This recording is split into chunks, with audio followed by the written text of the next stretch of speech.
ঠাকুরের প্রাঙ্গণ, ঈশ্বর ভজনা করছে সবাই, কিন্তু এখানে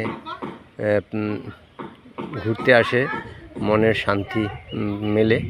দেখুন কত সুন্দর এখানে দৃশ্য, সেইটা আপনারা দেখছেন দূরের এবং কাছের প্রত্যেক বন্ধুরা। দেখুন মা কিন্তু তাকে খাইয়ে দিচ্ছে, সেই দৃশ্যটাও আমি তুলে ধরলাম।